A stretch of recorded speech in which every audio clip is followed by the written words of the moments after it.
नमस्कार साथियों, एनआईएस के कम्युनिटी हेल्थ ट्रेनिंग प्रोग्राम में आप सभी का बहुत बहुत स्वागत है। जैसा कि आप जानते हैं कि कम्युनिटी हेल्थ ट्रेनिंग प्रोग्राम बहुत ही इम्पोर्टेंट ट्रेनिंग प्रोग्राम है और आज हम इसी प्रोग्राम से संबंधित जो हमारा फर्स्ट मॉड्यूल का फर्स्ट यूनिट है एनाटॉमी एंड फिजियोलॉजी, उसकी हम बात करेंगे। तो एनाटॉमी फिजियोलॉजी जो मनुष्य से संबंधित है, इसके लिए क्यों आवश्यक है ये तो आप जानते ही हैं। जब भी कोई भी हम चिकित्सा पद्धति में हम काम करते हैं तो सबसे पहले उस चिकित्सा से संबंधित जिनका हमें इलाज करना है उनकी एनाटॉमी फिजियोलॉजी पता होना बहुत ज़रूरी है। तो हम ह्यूमन की बात कर रहे हैं और ह्यूमन एनाटॉमी फिजियोलॉजी हमें जाननी बहुत ज़रूरी है। इस यूनिट में ख़ास तौर से मनुष्य का शरीर कैसे बना है, कौन कौन से ऊतक और अंग के तंत्र यानी ऑर्गन सिस्टम इसमें इन्वॉल्व हैं, जो कि पूरी ह्यूमन बॉडी के संदर्भ में बताते हैं। और मनुष्य को स्वस्थ रहने के लिए सारे सिस्टम्स, हमारी बॉडी पूरी तरह से ठीक रहनी चाहिए, सारे सिस्टम्स ठीक से काम करने चाहिए, तभी हम अपने आप को सही रूप से स्वस्थ कह सकते हैं। तो ये जानना वास्तव में हमें ज़रूरी है कि हमारे शरीर में ये जो अंग हैं ये कैसे काम करते हैं, कौन कौन से अंग काम करते हैं, इसके बारे में आप जानकारी प्राप्त करेंगे। इस यूनिट के लिए हमारे साथ स्टूडियो में मौजूद हैं डॉक्टर निधि गर्ग, असिस्टेंट प्रोफेसर जो मथुरा से आयुर्वेदिक कॉलेज से संबंधित रखती हैं। साथ ही फिजिशियन भी हैं आप, और आपको ये बहुत अच्छी तरह से जो हमारा ये एनाटॉमी फिजियोलॉजी है उस पार्ट को पूरा कराएंगी। मैं उनका स्वागत करता हूं। डॉक्टर निधि जी, आपका बहुत बहुत स्वागत है स्टूडियो में। नमस्कार। नमस्कार सर। तो आज हमारे जो स्टूडेंट्स हैं उनको कम्युनिटी हेल्थ ट्रेनिंग प्रोग्राम के अंतर्गत जो एनाटॉमी फिजियोलॉजी है उसके बारे में आप इनको टीचिंग करेंगे। नमस्कार शिक्षार्थियों, जैसा कि सर ने बताया कि आज हम मानव शरीर रचना एवं क्रिया विज्ञान के बारे में बात करेंगे। तो सर ने बता ही दिया है कि हमें ये जानना क्यों आवश्यक है कि मानव शरीर की रचना कैसे हुई है, कैसे बना है और इसमें कैसे कैसे क्रियाएं होती हैं, ताकि हम जिस क्षेत्र में कार्य कर रहे हैं उसको हम अच्छे से जान सकें और अच्छे से हम अपना काम कर सकें। तो आइए हम सबसे पहले जानते हैं कि मानव शरीर क्या है, उसके बाद हम आगे बात करेंगे। जैसा हम जानते हैं कि मानव शरीर विभिन्न संरचनात्मक स्तरों का एक जटिल संगठन है, जिसका आरंभ परमाणुओं, अणुओं एवं यौगिकों से होता है तथा कोशिकाएं, ऊतक, अंग एवं संस्थान या तंत्र परस्पर मिलकर संपूर्ण मानव शरीर का निर्माण करते हैं। मानव शरीर को जानने के लिए आज इस कार्यक्रम के माध्यम से शरीर रचना तथा शरीर क्रिया के विषय में हम कुछ जानकारी प्राप्त करेंगे। सबसे पहले आइए जानते हैं मानव शरीर। हमारा शरीर कोशिकाएं, ऊतक, अस्थियां, पेशियां, तंत्रिकाएं, त्वचा तथा आंतरिक अंग यथा हृदय, यकृत जैसे लीवर, फेफड़े आदि से मिलकर बना है। विज्ञान की वह शाखा जिसमें शरीर के विभिन्न अंग प्रत्यंगों की प्राकृतिक रचना अर्थात मानव शरीर रचना तथा उसके विभिन्न अंगों के पारस्परिक संबंधों का अध्ययन किया जाता है, उसे शरीर रचना या एनाटॉमी कहते हैं। जैसे कि इस परिभाषा से हम जान पा रहे हैं कि विभिन्न अंग प्रत्यंग की प्राकृतिक रचना अर्थात वो कैसे बने हैं शरीर में, उनकी बनावट कैसे है, उनके विभिन्न अंगों के साथ में संबंध कैसे हैं, इसका अध्ययन किया जाता है, उसे शरीर रचना विज्ञान कहते हैं। विज्ञान की वह शाखा जिसमें शरीर के विभिन्न अंग प्रत्यंगों की प्राकृतिक क्रिया अर्थात शरीर में मौजूद भिन्न भिन्न अंगों एवं तंत्रों के कार्यों तथा होने वाली क्रियाओं का वर्णन किया जाता है, उसे शरीर क्रिया विज्ञान अर्थात फिजियोलॉजी कहते हैं। शरीर क्रिया विज्ञान चिकित्सा विज्ञान की वह शाखा है जिसमें शरीर में संपन्न होने वाली क्रियाओं का अध्ययन किया जाता है।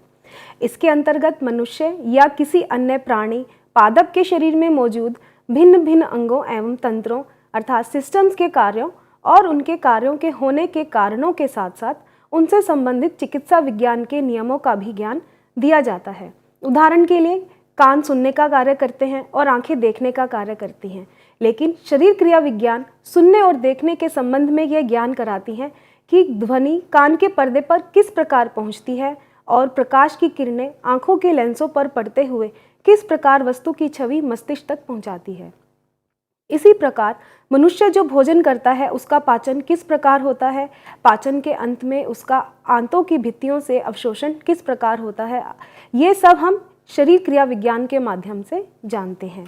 मानव शरीर असंख्य छोटी छोटी कोशिकाओं से इकाइयों से बना है। इन इकाइयों को कोशिकाएं कहा जाता है। कोशिका शरीर का एक बहुत ही सूक्ष्म रूप है जिसे माइक्रोस्कोप की सहायता से ही देखा जा सकता है। यह शरीर की एक संरचनात्मक व क्रियात्मक इकाई है जो स्वतंत्र रूप से जीवन की क्रियाओं को चलने की क्षमता रखती है। कोशिका की रचना के अंदर कई एक सम्मिलित अंग आते हैं जिनके सामूहिक रूप को हम कोशिका कहते हैं। कार्यों की विभिन्नता के कारण कोशिकाओं के आकार एवं आकृति में अंतर होता है, लेकिन कुछ रचनात्मक विशिष्ट गुण उन सभी में समान रहते हैं। तो आइए इन विशिष्ट रचनात्मक गुणों तथा मानव शरीर रचना एवं शरीर क्रिया विज्ञान को बेहतर ढंग से समझने के लिए शरीर की इस लघुत्तम इकाई कोशिका का ज्ञान प्राप्त करते हैं। सबसे पहले जैसे हमने बात करी कोशिका मानव शरीर की लघुत्तम मूलभूत संरचनात्मक स्ट्रक्चरल व क्रियात्मक फंक्शनल इकाई है। मानव कोशिका का निर्माण अंदर से बाहर की ओर 3 भागों में होता है। सबसे पहले अंदर की तरफ केंद्रक जिसे हम न्यूक्लियस बोलते हैं, उसके बाद कोशिका द्रव्य जिसे साइटोप्लाज्म बोलते हैं, तीसरा है कोशिका झिल्ली अर्थात सेल मेम्ब्रेन। जैसे आप चित्र में देख पा रहे हैं कि सबसे भीतर वाला पार्ट जो है जिसे हम केंद्रक बोलते हैं वह है, उसके बीच में साइटोप्लाज्म कोशिका द्रव्य है जिसमें विभिन्न इसके अंग पड़े हुए हैं, जैसे लाइसोसोम है, गोल्जी एपैरेटस है, माइटोकॉन्ड्रिया है, ये सब साइटोप्लाज्म में रहते हैं और इसके बाहरी कवर को हम कोशिका झिल्ली कहते हैं। अब आइए इनके बारे में हम थोड़ी सी जानकारी ले लेते हैं। केंद्रक जैसे न्यूक्लियस है, इसको लाल रक्त कोशिकाओं को छोड़कर शरीर की सारी कोशिकाओं के बीच वाले भाग में एक गोलाकार रचना होती है जिसे केंद्रक या न्यूक्लियस कहते हैं। यह कोशिकाओं की क्रियाओं को नियंत्रित करता है। कंकालीय पेशी और कुछ दूसरी कोशिकाओं में एक से अधिक केंद्रक होते हैं। केंद्रक कोशिका का सबसे बड़ा अंगक होता है तथा यह कोशिका कला के समान दोहरी परत वाली मेम्ब्रेन से चारों ओर से घिरा रहता है जिसे हम केंद्रक कला या न्यूक्लियस मेम्ब्रेन कहते हैं। न्यूक्लियस के अंदर न्यूक्लियोप्लाज्म में सूत्रवत रचनाएं पाई जाती हैं जिन्हें गुणसूत्र अर्थात क्रोमोसोम्स कहते हैं। क्रोमोसोम में दानेदार संरचना समाविष्ट होती है जिसे जीन कहते हैं। ये एक पीढ़ी से दूसरी पीढ़ी तक आनुवांशिक गुणों को पहुंचाने का कार्य करते हैं। कोशिका द्रव्य केंद्रक के अलावा कोशिका के अंदर के पूरे भाग को कोशिका द्रव्य अर्थात साइटोप्लाज्म कहते हैं। यह अर्धघन अर्थात सेमी सॉलिड होता है। कोशिका का जीवन इसी साइटोप्लाज्म पर ही आश्रित रहता है और इसी पर कोशिका की समस्त मूलभूत जीवन क्रियाएं जैसे श्वसन, पाचन, उत्सर्जन, वृद्धि, मेटाबॉलिज्म आदि निर्भर करते हैं। जैसा कि आप कोशिका के चित्र में देख सकते हैं, देखा है हमने कि इसी में कोशिका के अंगक और जैसे माइटोकॉन्ड्रिया, गोल्जी बॉडीज, अंतर्द्रव्य जालिका, एंडोप्लाज्मिक रेटिकुलम होते हैं। कोशिका झिल्ली यह एक बाहरी पतला आवरण है जो कोशिका द्रव्य के चारों ओर विद्यमान होता है। यह वसा, प्रोटीन तथा लवणों की 2 परत वाली झिल्ली है। कोशिका कला से ही समस्त कोशिकाओं को सहारा मिलता है तथा कोशिका का एक अलग अस्तित्व बना रहता है। कोशिका कला बाह्य उत्तेजनाओं को ग्रहण करती है। इससे ही कोशिका रक्त से पोषक तत्वों एवं ऑक्सीजन को ग्रहण करती है तथा अनावश्यक पदार्थों का बाहर निकालती है। कोशिका कला कोशिका के अंदर बाहर आने जाने वाले पदार्थों जैसे ऑक्सीजन, जल, कार्बन डाइऑक्साइड, ग्लूकोज आदि पर नियंत्रण रखती है तथा इस प्रकार यह साइटोप्लाज्म की रासायनिक संरचना को बनाए रखने में सहायक होती है। जैसा कि हम जानते हैं कि मनुष्य एक बहुकोशीय अर्थात मल्टीसेलुलर प्राणी है। रचना तथा कार्य में कोशिकाएं एक दूसरे से भिन्न होती हैं, ये तो हमने अभी जाना है। और एक प्रकार की कोशिकाएं एक ही प्रकार के कार्य करती हैं और एक ही वर्ग के ऊतकों जैसे हड्डी, उपस्थि, पेशी आदि का निर्माण करती हैं। हर ऊतक का अपना एक खास कार्य होता है। कोशिकाएं ऊतकों का निर्माण करते समय आपस में एक दूसरे से विशेष पदार्थ के द्वारा जुड़ी रहती हैं। इस पदार्थ को अंतराकोशिकी द्रव्य इंट्रासेलुलर फ्लूइड कहते हैं। बहुत से ऊतक मिलकर शरीर के अंगों का निर्माण करते हैं जैसे आमाशय, गुर्दे, मस्तिष्क आदि। तो आइए जानते हैं कि ऊतक क्या है और कितने प्रकार के होते हैं, उनके कार्य क्या हैं। ऊतक समान गुणों वाली एक ही आकार की तथा एक विशिष्ट क्रिया या कार्य को करने वाले अनेक कोशिकाओं के समूह को ऊतक कहते हैं। जैसे हमने अभी पीछे जाना कि कोशिकाएं जो है एक समान गुण वाली होती हैं, अलग अलग कार्य को करती हैं। तो जो कोशिकाएं समान गुण वाली हैं, एक जैसे गुणों वाली हैं, एक ही आकार की हैं और एक ही विशिष्ट क्रिया को करती हैं, उनके समूह को हम ऊतक कहते हैं। इन्हें मुख्यतः 4 समूहों में विभाजित किया गया है। उपकला ऊतक, एपिथेलियल टिश्यू, संयोजी ऊतक, कनेक्टिव टिश्यू, तीसरा है पेशी ऊतक, मस्कुलर टिश्यू, चौथा है तंत्रिका ऊतक, नर्वस टिश्यू। आप चित्र के माध्यम से इनको देख सकते हैं कि ये कैसे दिख रहे हैं, ये कैसे होते हैं। आइए सबसे पहले जानकारी लेते हैं उपकला ऊतक के बारे में, एपिथेलियल टिश्यू। यह शरीर के भीतरी तथा बाहरी आवरण का निर्माण करता है। उदाहरण के लिए त्वचा तथा श्लेष्मा झिल्ली, म्यूकस मेम्ब्रेन। जो हमारी त्वचा है वह उपकला ऊतक से बनी होती है और अंदर की जो म्यूकस मेम्ब्रेन है वह भी उपकला ऊतक से बनी होती है। ये ऊतक अवशोषण, एब्जॉर्प्शन, स्राव, सिक्रीशन, रक्षा, प्रोटेक्शन और उत्सर्जन, एक्सक्रीशन का कार्य करते हैं। ये कई प्रकार के होते हैं, जैसा कि हम चित्र के माध्यम से देख रहे हैं कि उपकला ऊतक के विभिन्न प्रकार हैं। सरल घनाकार उपकला है, सरल शल्की उपकला है, सरल स्तंभाकार उपकला है, मिश्रित स्तरित शल्की उपकला है। अब जानते हैं संयोजी ऊतक, कनेक्टिव टिश्यू के बारे में। यह विभिन्न ऊतकों को जोड़ता है, अर्थात संयोजन प्रदान करता है। ये भी कई प्रकार के होते हैं। उदाहरण के लिए रक्त, जिसे हम ब्लड कहते हैं, अस्थि, बोन्स, उपास्थि, कार्टिलेज, वसीय ऊतक, एडिपोज। इनका कार्य है अंगों को आच्छादित करना, उन्हें सही स्थान पर रखना तथा शरीर को एक ढांचा प्रदान करना। आप चित्र के माध्यम से विभिन्न प्रकार के संयोजी ऊतक देख सकते हैं, जिसमें एरियोलर टिश्यू है, हाइलन कार्टिलेज है, अस्थि का टिश्यू है, वसीय ऊतक जिसे एडिपोज है और ब्लड का दिखाया गया है। पेशी ऊतक, जिसे हम मस्कुलर टिश्यू बोलते हैं, यह शरीर की गति में सहायक होते हैं और इनकी कोशिकाएं संकुचित हो सकती हैं, अर्थात ये छोटी बड़ी हो सकती हैं। यह 3 प्रकार की होती हैं, हृदपेशी, कार्डियक मसल्स, ऐच्छिक जिन्हें हम रेखीय ऊतक भी कहते हैं, वॉलेंट्री इंग्लिश में हम बोलते हैं, अनैच्छिक या अरेखीय इनवॉलेंट्री मसल्स होती हैं। आप चित्र के माध्यम से देख सकते हैं, अरेखीय पेशी ऊतक जो है अनैच्छिक नियंत्रण वाली होती हैं, इन पे हमारा कंट्रोल नहीं होता है, इसलिए इनको अनैच्छिक बोलते हैं। दूसरा हृदपेशी ऊतक है, जो हृदय में ही पाए जाती हैं और इन पे भी हमारा कंट्रोल नहीं है, इसलिए इनको अनैच्छिक नियंत्रण का कहा जाता है। तीसरा है रेखीय ऊतक, जिस पे कि हमारा नियंत्रण रहता है, इसलिए हम इनको बोलते हैं ऐच्छिक ऊतक। अब जानते हैं तंत्रिका ऊतक अर्थात नर्वस टिश्यू के बारे में। यह एक विशेष प्रकार का ऊतक है जो संदेशों के संवहन के लिए उत्तरदायी होता है। इसकी इकाई को न्यूरॉन कहते हैं। तंत्रिका ऊतक तंत्रिका कोशिका, न्यूरॉन तथा उनके प्रवर्धित तंतुओं नर्व फाइबर से मिलकर बनते हैं। यही तंत्रिका तंत्र की कार्यात्मक तथा रचनात्मक इकाई होती है। आप चित्र के माध्यम से देख सकते हैं कि इसमें एक सेल है जिसमें न्यूक्लियस है और इसके विभिन्न ध्रुमिका फाइबर्स निकले हुए हैं। इसके अंदर तंत्रिकाक्ष हैं और अंतिम सिरा है जो दूसरे न्यूरॉन के साथ जुड़ा होता है। आइए अब जानते हैं कि मानव शरीर का संगठन कैसे है, अर्थात ये कैसे बना है, इसमें क्या क्या अंग पाए जाते हैं, क्या क्या स्ट्रक्चर हैं। मानव शरीर में एक धुरीय या अक्षीय भाग जिसे हम एक्सियल बोलते हैं तथा उपांगीय अपेंडिकुलर भाग होते हैं। धुरीय भाग में सिर, गर्दन तथा धड़, जबकि उपांगीय भाग में ऊपरी व निचले अंग शामिल होते हैं। इस प्रकार मानव शरीर को हम 6 भागों में विभक्त कर सकते हैं। ऊर्ध्व शाखाएं जिन्हें हम अपर एक्सट्रीमिटीज बोलते हैं 2 होती हैं, एक एक दोनों साइड में। अधा शाखाएं लोअर एक्सट्रीमिटीज, ये भी 2 हैं। सिर, गर्दन तथा चेहरा 1, धड़ ट्रंक 1। ऊर्ध्व तथा अधा शाखाएं धड़ के ऊपरी तथा निचले सिरों पर ऊर्ध्व तथा अधा शाखाओं के जोड़े अर्थात पेयर्स हैं। ऊर्ध्व शाखा में पीछे की ओर 2 अंशफलक स्कैपुला जुड़े हुए हैं। सामने की ओर अक्षास्थि क्लेविकल है जो मध्य में उराफलक स्टर्नम से मिली हुई है। इसका ऊपरी भाग बाहु आर्म और निचला भाग अग्रबाहु फोर आर्म कहा जाता है। अधा शाखा के ऊपरी भाग को उरु थाई कहते हैं, जिसमें एक उर्वस्थि फीमर होती है जो श्रोणी की अस्थियों से जुड़ी होती है। नीचे के भाग में 2 अस्थियां जंघास्थि टिबिया और अनुजंघास्थि फेबुला होती है। सिर, इसकी अस्थियां कपाल अर्थात स्कल का निर्माण करती हैं। इसी में मस्तिष्क रहता है। कपाल के नीचे का भाग चेहरा कहा जाता है। इसके मुख्य भाग आँख, नाक, कान, मुख और ठोड़ी हैं। गर्दन, जिसे हम नेक कहते हैं, इसमें मेरुदंड वर्टिबल कॉलम का ग्रैव भाग सर्वाइकल पार्ट आता है।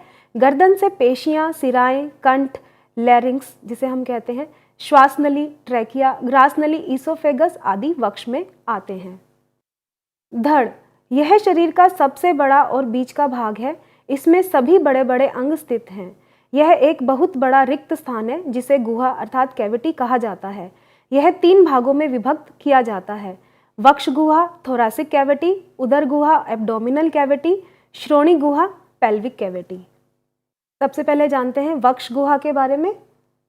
वक्ष गुहा थोरैसिक कैविटी, यह वक्ष गुहा पसलियों, रिब्स और उनसे संलग्न पेशियों से बनी है। यहाँ हृदय, फेफड़े, श्वास नली, ग्रास नली तथा थाइमस ग्रंथि स्थित हैं। वक्ष और उदर गुहा को एक मांसपेशीय स्नायु डायफ्राम पृथक करती है।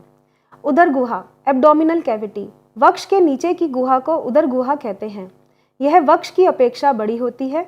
यह डायफ्राम से प्रारंभ होकर नीचे श्रोणि प्रवेशिका पेल्विक इनलेट तक होती है। यहाँ अमाशय, आंतें, लीवर, पित्ताशय, अग्नाशय, पैंक्रियाज, प्लीहा, गुर्दे आदि अंग होते हैं।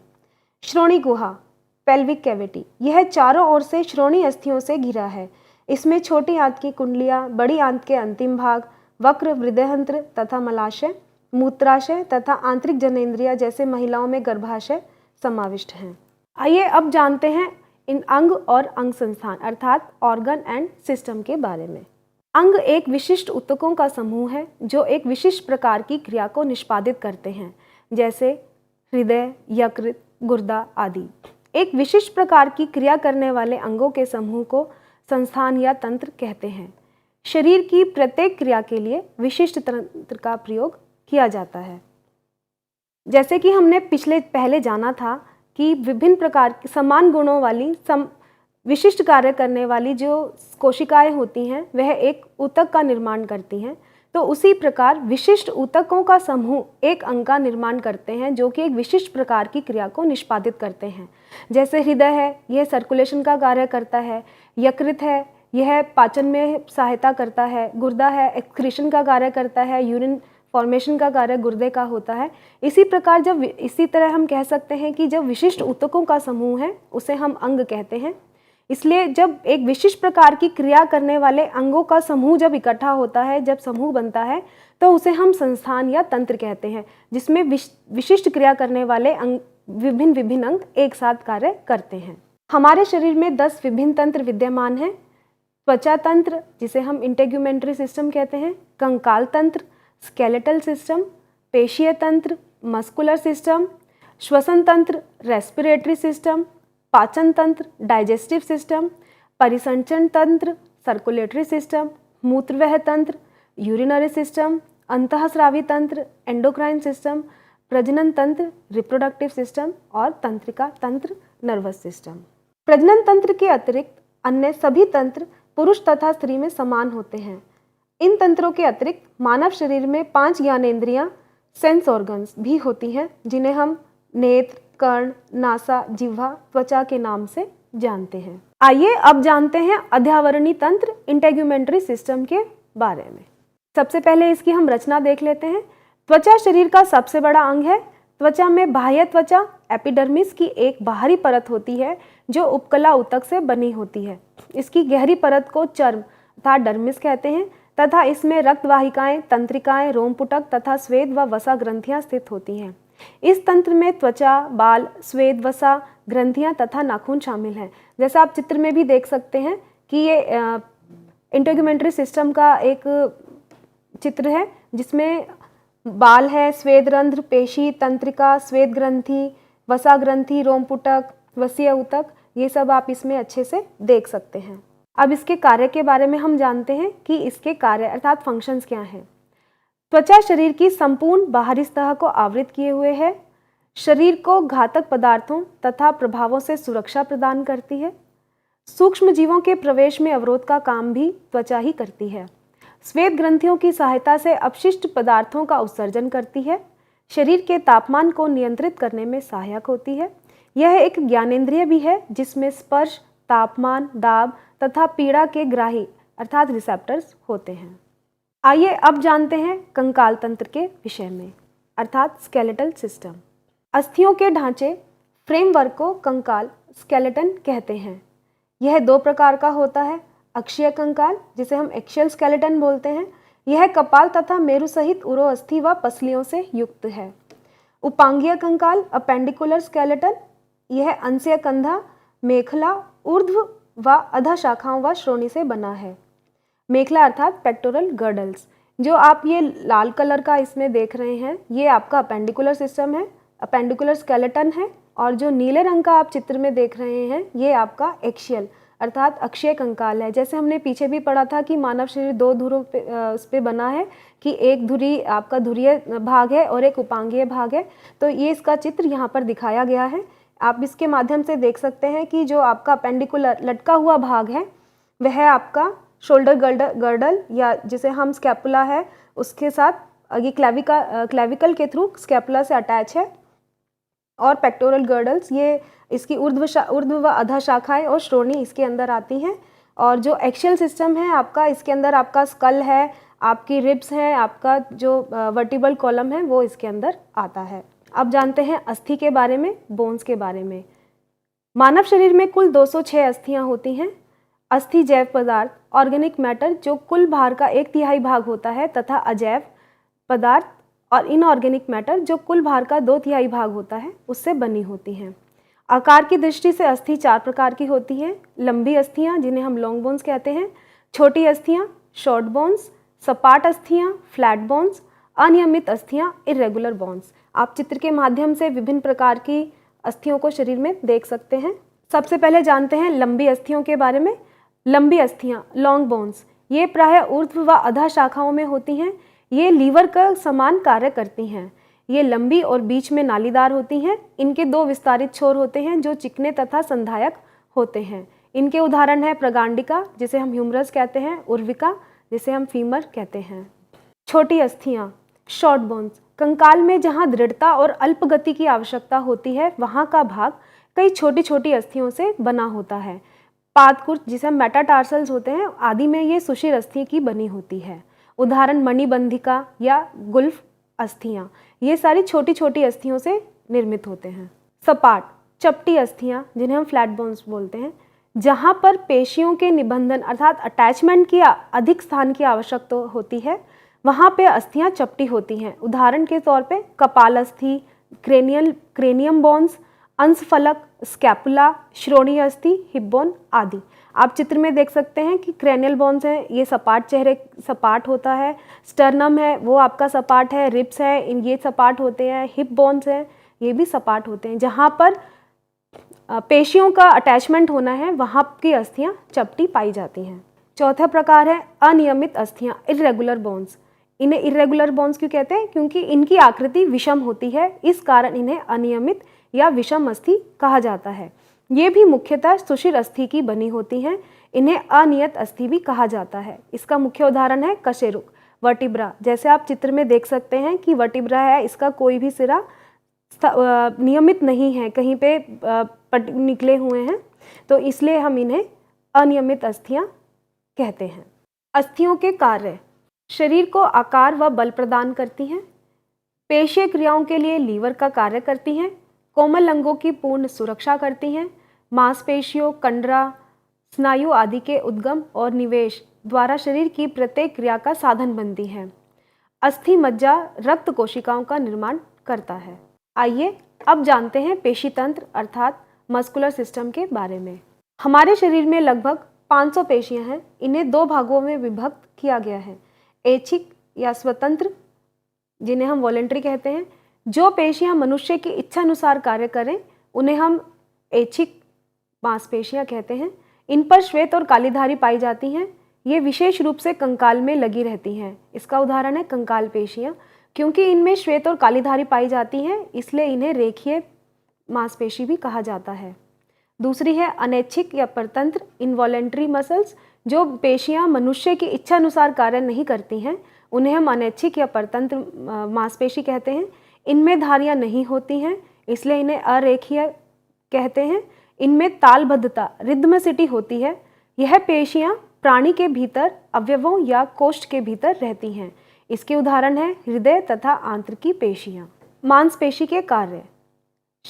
यह शरीर के स्वरूप को दर्शाती हैं। शरीर में स्थित अस्थि, संधि, शिरा और स्नायुओं को ढकती हैं। शरीर की सभी क्रियाएं, आकुंचन, प्रसारण आदि सभी पेशियों पर ही निर्भर है। भीतरी अंगों की रक्षा करती हैं, जैसे उदर पेशियां शरीर के विभिन्न भीतरी अंगों की रक्षा करती हैं।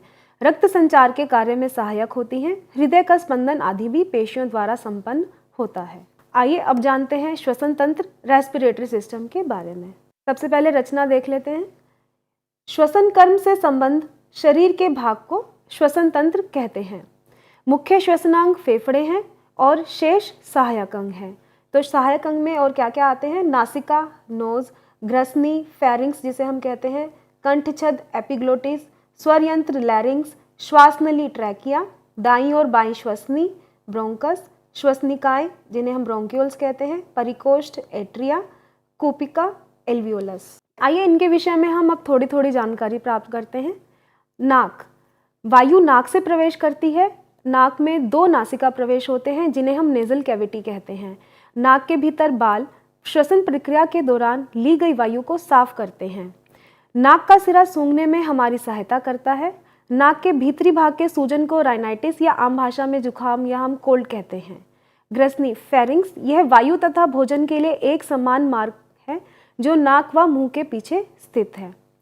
कंठछद, एपिग्लोटिस, यह एक फ्लैप होता है जो पानी या भोजन को निगलने के पश्चात बंद हो जाता है। यह श्वास नली को ढके रहता है और इस प्रकार पानी व भोजन को फेफड़ों में जाने से बचाता है।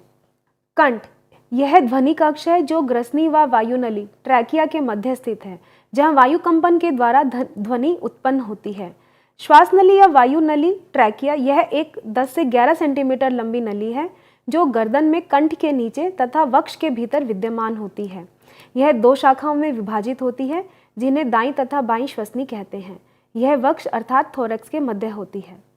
श्वास नली ब्रोंकाई, ये 2 नालियां हैं अर्थात दाईं तथा बाईं श्वसनी।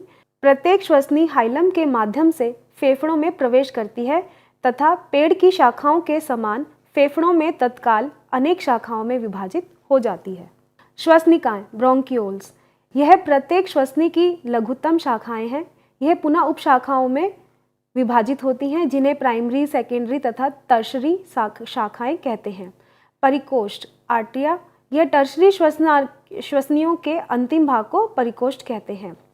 कूपिका, यह गुब्बारे के आकार का श्वसन संस्थान का अंतिम भाग होता है जो अंगूरों के गुच्छे के समान होता है। इस स्तर पर गैसों का अंतर्बदल अर्थात एक्सचेंज होता है, अर्थात कूपिका और इसके चारों ओर स्थित रक्त कोशिकाओं के बीच तथा रक्त कोशिकाओं और शरीर की ऊतक कोशिकाओं के बीच होता है। गैसों का फैलाव या जिसे हम डिफ्यूजन कहते हैं, फिजिक्स के नियम अनुसार अधिक दाब से कम दाब की ओर होता है। फेफड़े श्वसन संस्थान के मुख्य स्पंजी अंग होते हैं। यह संख्या में 2 होते हैं तथा वक्षीय गुहा थोरासिक कैविटी में पाए जाते हैं। प्रत्येक फेफड़ा पार्श्वक प्लूरा नामक उपकला से आवृत होता है। इसके अंदर प्लूरल फ्लूइड पाया जाता है जो उन्हें घर्षण से बचाता है। श्वसन क्रिया। आइए अब जानते हैं कि श्वसन क्रिया कैसे होती है।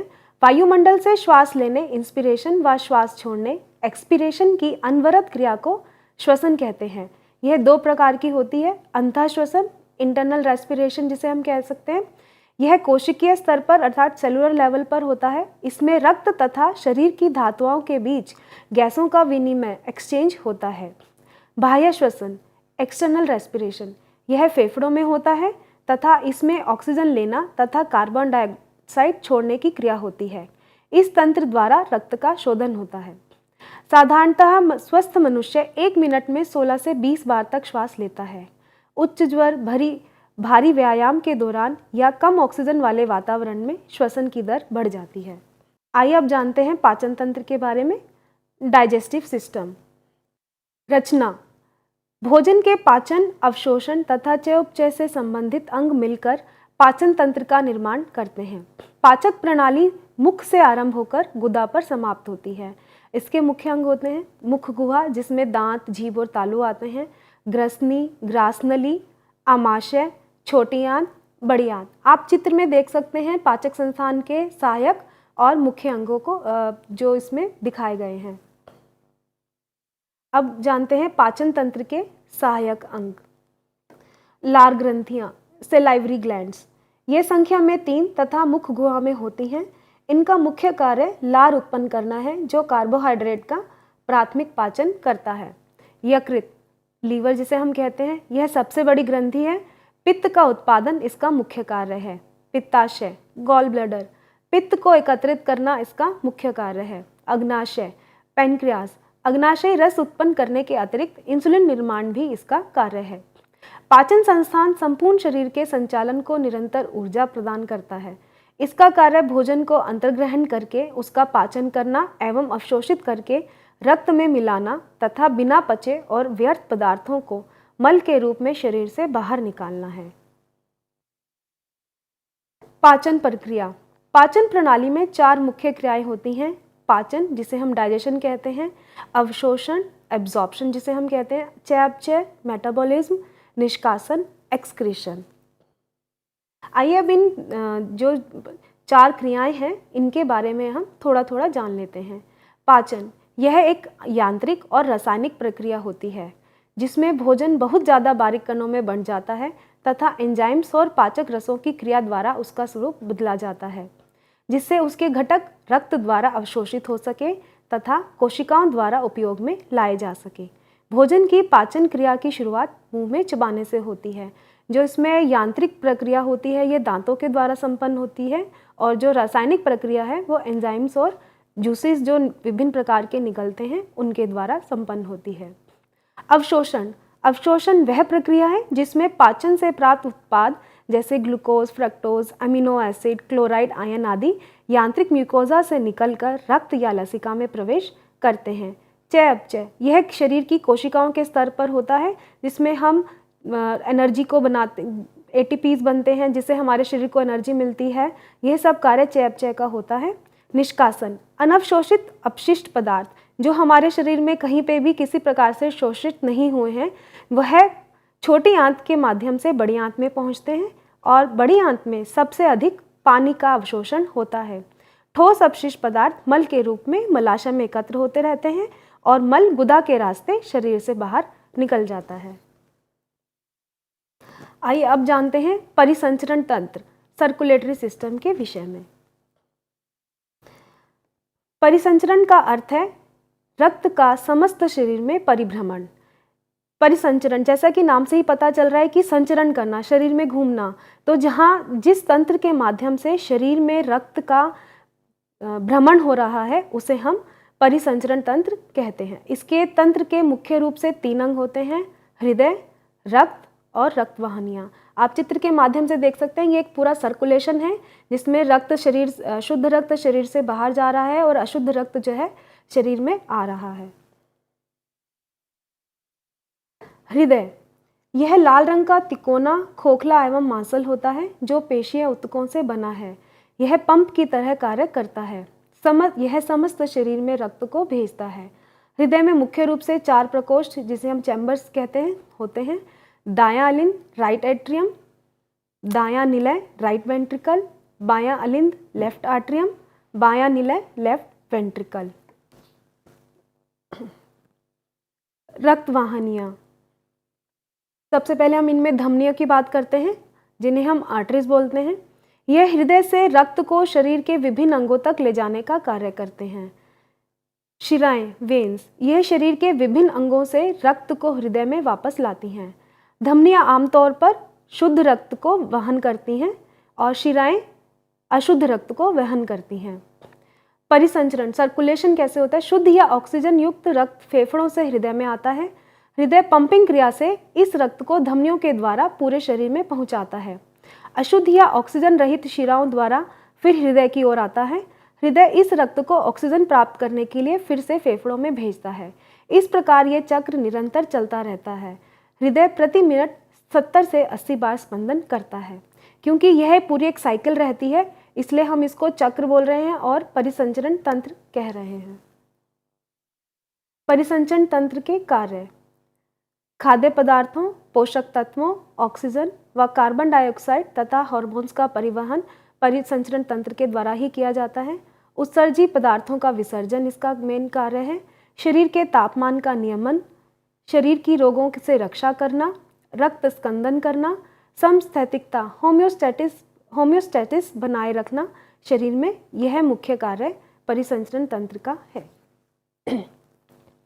उत्सर्जन तंत्र एक्सक्रीटरी सिस्टम, शरीर द्वारा अपशिष्ट, विषाक्त तथा अवांछित पदार्थों को बाहर निकालने की क्रियाविधि को उत्सर्जन एक्सक्रीशन कहते हैं।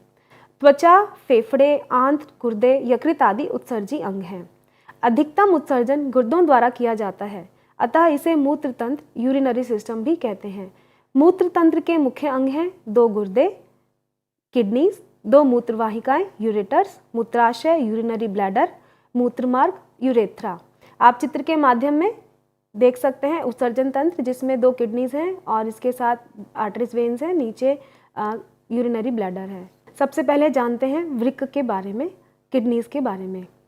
ये सेम बीन्स के बीज के आकार की संख्या में 2 होते हैं। यह उदर के पश्च भाग में पीछे की तरफ कशेरुकदंड वर्टिब्रल कॉलम के दोनों ओर होते हैं। दाईं ओर का गुर्दा यकृत के कारण थोड़ा नीचे होता है। प्रत्येक वृक्क में असंख्य सूक्ष्म नलिकाएं माइक्रोट्यूबुल्स होती हैं जिन्हें वृक्काणु नेफ्रॉन कहते हैं। नेफ्रॉन वृक्क की कार्यात्मक अर्थात फंक्शनल यूनिट होती हैं। प्रत्येक गुर्दे के ऊपरी पोल पर अधिवृक्क नामक एक ग्रंथि होती है जो आप चित्र में भी देख सकते हैं। अब वृक्काणु को हम देखते हैं, वृक्काणु की रचना कैसे है। प्रत्येक वृक्क में असंख्य सूक्ष्म नलिकाएं माइक्रोट्यूब्यूल्स होती हैं जिन्हें वृक्काणु नेफ्रॉन्स कहते हैं। नेफ्रॉन वृक्क की कार्यात्मक इकाई अर्थात फंक्शनल यूनिट होती है। आप चित्र के माध्यम से इसकी संरचना देख सकते हैं। ग्लोमेरुलस कैप्सूल है और ये नीचे आप पूरा बोमन संपुट और ये सब आप चित्र के माध्यम से देख सकते हैं। गुर्दों के कार्य, चयनित निस्संदन द्वारा अपशिष्ट पदार्थों को बाहर निकालना अर्थात सिलेक्टिव एब्जॉर्प्शन के द्वारा ये जो आपके अपशिष्ट पदार्थ है उनको बाहर निकालते हैं। पानी तथा इलेक्ट्रोलाइट के संतुलन को शरीर में बनाए रखना, रक्त के पीएच को बनाए रखना, कैल्शियम स्तर को बनाए रखना, रेनिन एंजाइम का उत्पादन करना, एरिथ्रोपोइटिन का उत्पादन करना, यह सब गुर्दों के कार्य हैं। आइए अब एक नज़र डालते हैं उत्सर्जी अंग और उनके द्वारा उत्सर्जी पदार्थों पर। वृक्क से कौन कौन से उत्सर्जी पदार्थ निकलते हैं? नाइट्रोजनी पदार्थ जैसे यूरिया, यूरिक एसिड। त्वचा से श्वेत ग्रंथियों द्वारा पानी, यूरिया एवं अन्य लवण। फुफ्फुस के द्वारा अपशिष्ट गैस जैसे कि कार्बन डाइऑक्साइड। आंतों के द्वारा इनकी परत कुछ लवणों का उत्सर्जन करती है जो मल के साथ बाहर निकल जाते हैं। यकृत, नाइट्रोजनी पदार्थ जैसे यूरिया, अमोनिया आदि। आइए अब जानते हैं तंत्रिका तंत्र, नर्वस सिस्टम के बारे में। जिस तंत्र के द्वारा विभिन्न अंगों का नियंत्रण और अंगों तथा वातावरण में सामंजस्य स्थापित होता है उसे तंत्रिका तंत्र, नर्वस सिस्टम कहते हैं। इस तंत्र में मस्तिष्क, मेरुरज्जु, स्पाइनल कॉर्ड और इनसे निकलने वाली तंत्रिकाओं, नर्व्स को सम्मिलित करते हैं। तंत्रिका कोशिका, न्यूरॉन सेल इसकी रचनात्मक व क्रियात्मक इकाई है जो कि हमने पीछे नर्वस टिश्यू के में पढ़ा था। तंत्रिका कोशिका एवं इसकी अन्य सहायक कोशिकाएं मिलकर इस तंत्र के कार्यों का संपन्न करती हैं। मानव तंत्रिका तंत्र को हम 3 भागों में बांटते हैं। केंद्रीय तंत्रिका तंत्र, सेंट्रल नर्वस सिस्टम जिसमें मस्तिष्क और मेरुरज्जु आते हैं।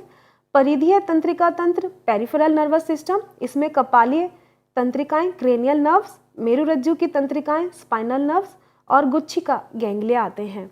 तीसरा है स्वायत्त तंत्रिका तंत्र, ऑटोनॉमिक नर्वस सिस्टम। इसके 2 भाग है, अनुकंपी तंत्रिका तंत्र जिसे हम सिंपैथेटिक नर्वस सिस्टम कहते हैं, दूसरा है परानुकंपित तंत्रिका तंत्र, पैरासिम्पैथेटिक नर्वस सिस्टम।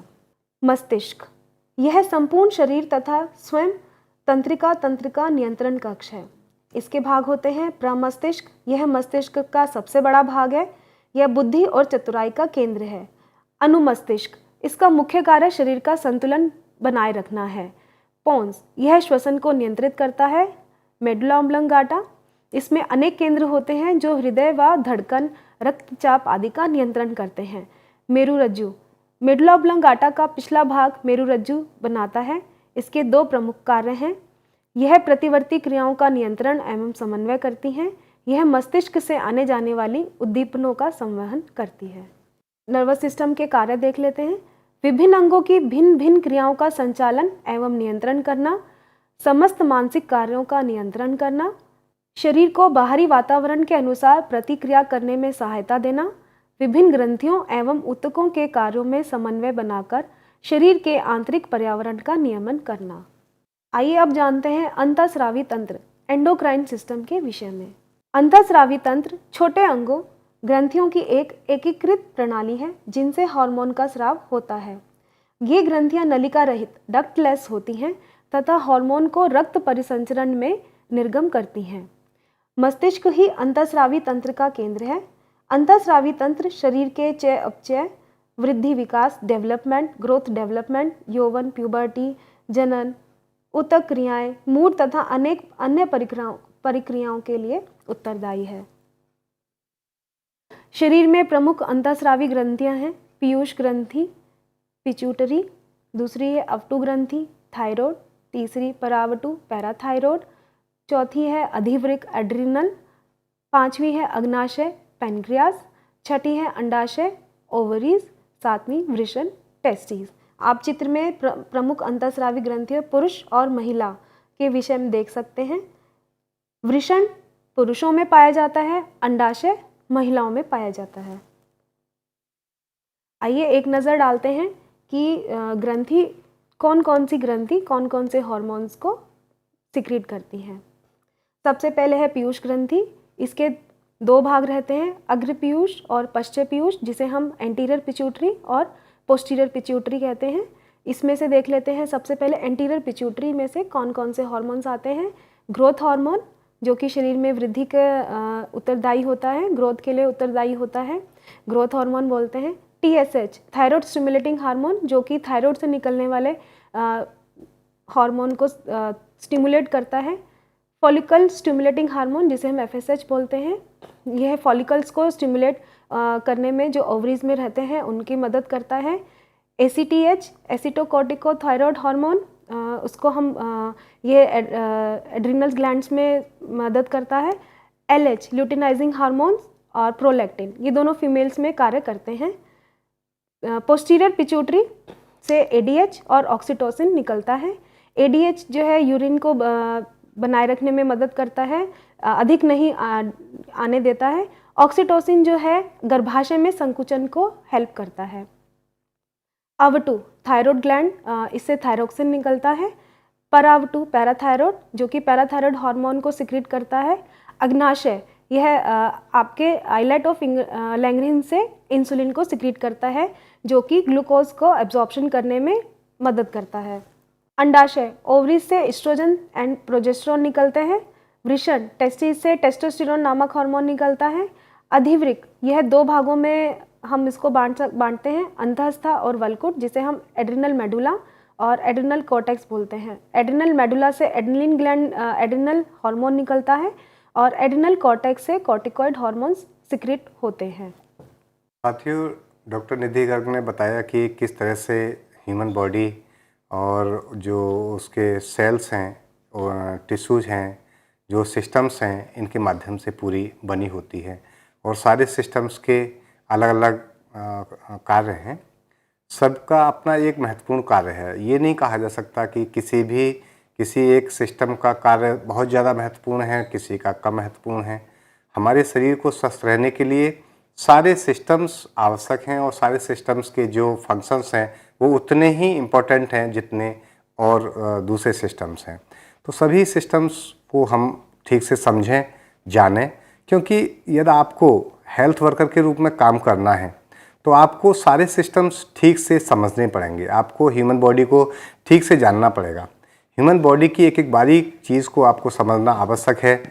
मेनली कौन सा सिस्टम कहाँ रहता है, कहाँ पाया जाता है, कौन से ऑर्गन्स सिस्टम में कहाँ लोकेटेड हैं, उनकी सिचुएशन, उनकी स्थिति आपको पता होनी चाहिए और उनकी फंक्शनिंग भी आपको पता होनी चाहिए, क्योंकि जो होने वाले जो विभिन्न रोग हैं वो कहीं ना कहीं उन अंगों से संबंधित रहते हैं और वही हमें पता नहीं होगा तो हम निश्चित रूप से किसी भी तरह से किसी रोग के लक्षणों को कैसे समझ पाएंगे, कैसे उसके बारे में हम ठीक से जानकारी दे पाएंगे।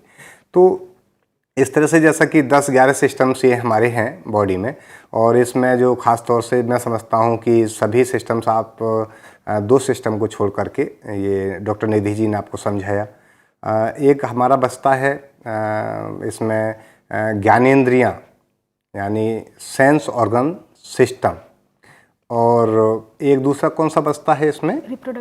Reproductive system. रिप्रोडक्टिव सिस्टम्स जो है इसके बारे में जो जानकारी होगी हमारी वो हम आपको नेक्स्ट अपने कार्यक्रम में आपको बताएंगे।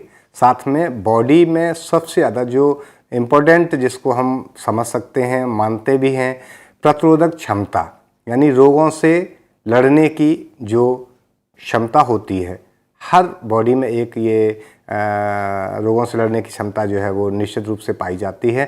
किसी में कम होती है, किसी में ज़्यादा होती है। तो इसके बारे में हम डिटेल में चर्चा करेंगे अपने अगले कार्यक्रम में। आज का हमारा कार्यक्रम यहीं समाप्त होता है। नमस्कार, जय हिंद, जय भारत।